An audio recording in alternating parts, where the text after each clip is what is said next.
Hey everybody, this is Felicia. So today I'll be reading Deuteronomy chapter 32. So I'm going to read the end of 31, verse 30, because it leads into um, chapter 32, verse 1. So um, verse 30 says, So Moses recited the entire song publicly to the assembly of Israel. And then 32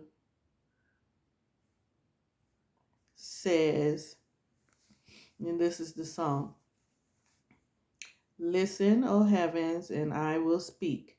Hear, O earth, the words that I say. Let my teaching fall on you like rain. Let my speech settle like dew. Let my words fall like rain on tender grass, like gentle showers on young plants. I would sing it, but I can't sing. But anyway, I will proclaim the name of the Lord. How glorious is our God. He is the rock. His deeds are perfect.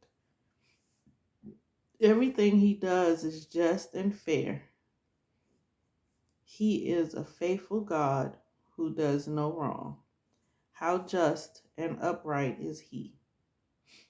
How right and just. How just and upright he is.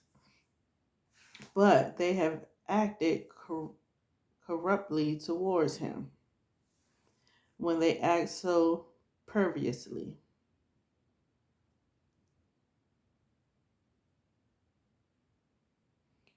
Are they really his children?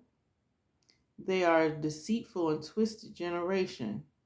Is this the way you repay the Lord, you foolish and senseless people? Isn't he your father who created you? He, has he not made you and established you? Remember the days of long ago. Think about the generations past. Ask your father, and he will inform you. Inquire of your elders, and they will tell you. When the Most High assigned lands to the nation, when he divided up the human race, he established the boundaries of the people according to the number in his heavenly court.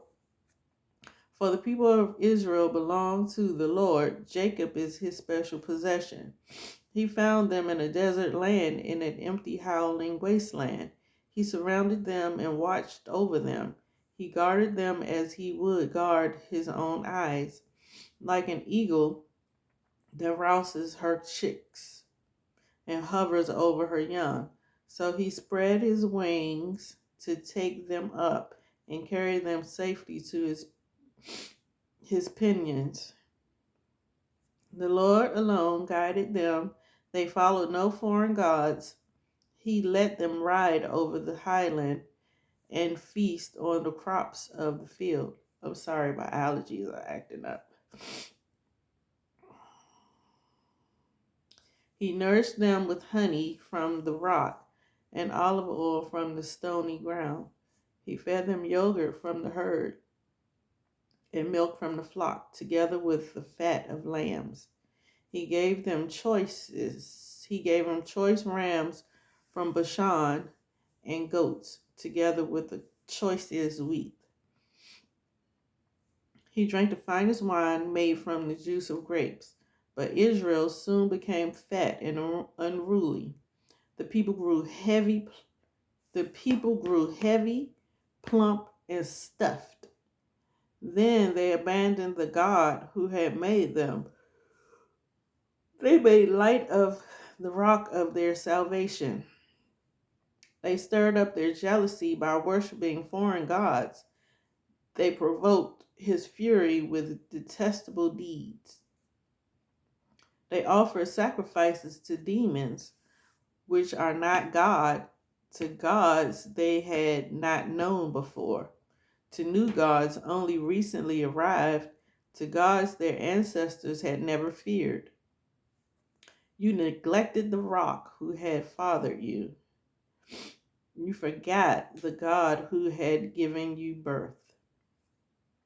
The Lord saw this and drew back, provoked to anger by his own sons and daughters. He said, I will abandon them, then see what becomes of them. For they are a twisted generation, children without integrity. They have roused my jealousy by worshiping things that are not God.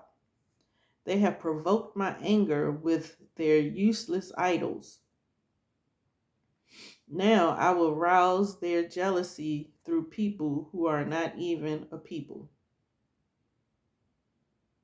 I will provoke their anger through the foolish Gentiles.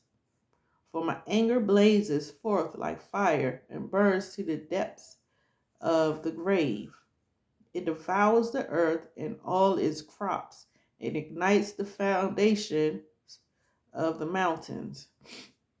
I will heap disaster upon them and shoot them down with my arrows. I will weaken them with famine, burning fever, and deadly disease. I will send the fangs of wild beasts and poisonous snakes that glide in the dust. Outside, the swords will bring death, and inside, terror will strike both young men and young women, both infants and the aged. I would have annihilated them, wiping out even the memory of them. But I feared the taunts of Israel's enemy, who might misunderstand and say, our own power has triumphed. The Lord had nothing to do with this.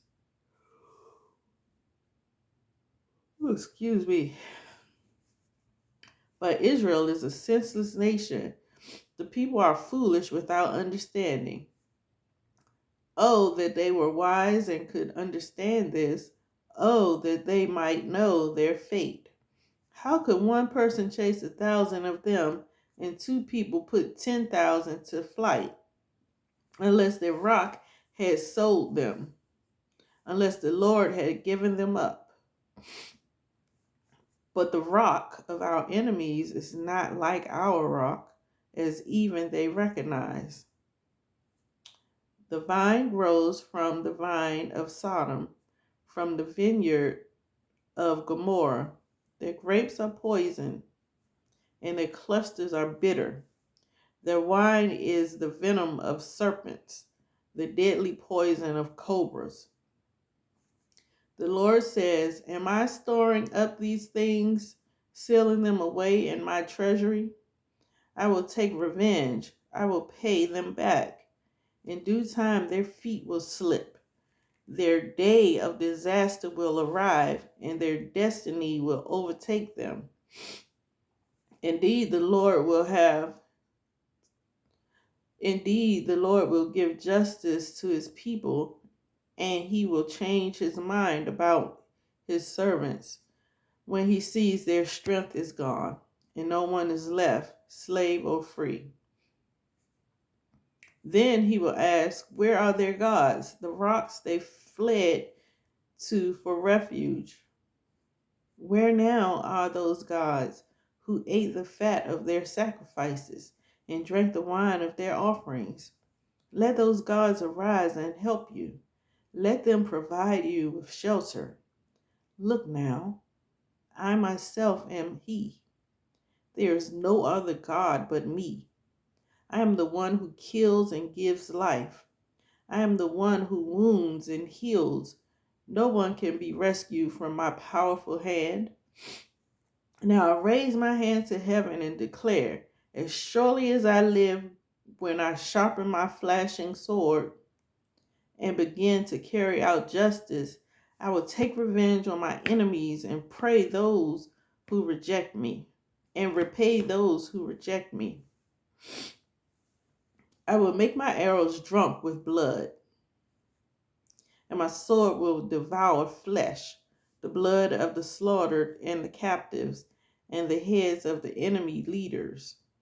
Rejoice with him, you heavens, and let all of God's angels worship him. Rejoice with his people, you Gentiles, and let the angels be strengthened in him. For he will avenge the blood of his children. He will take revenge against his enemies. He will repay those who hate him and cleanse his people's lands. So Moses came to Joshua, son of Nun, and recited all the words of this song to the people. When Moses had finished reciting all these words to the people of Israel, he added, "Take to heart all the words of warning I have given you today. Pass them on as a command to your children, so they will obey every word of those instructions. These instructions are not empty words, they are your life. By obeying them, you will enjoy a long life in the land you will occupy when you cross the Jordan River." The same day the Lord said to Moses, "Go to Moab, to the mountains east of the river, and climb Mount and climb Mount excuse me, and climb Mount Nebo, which is across from Jericho. Look out across the land of Canaan, the land I am giving to the people of Israel as their own possession. Then you will die there on the mountain. You will join your ancestors just as Aaron, your brother, died on Mount Or and joined his ancestors. For both of you betrayed me with the Israelites at the water of Meribah at Kadesh in the wilderness of Zin. You failed to demonstrate my holiness to the people of Israel there. So you will see the land from a distance, but you may not enter the land I am giving to the people of Israel." All right, so that's the end. That's Deuteronomy chapter 32 from the New Living Translation. I'll see you tomorrow with 33.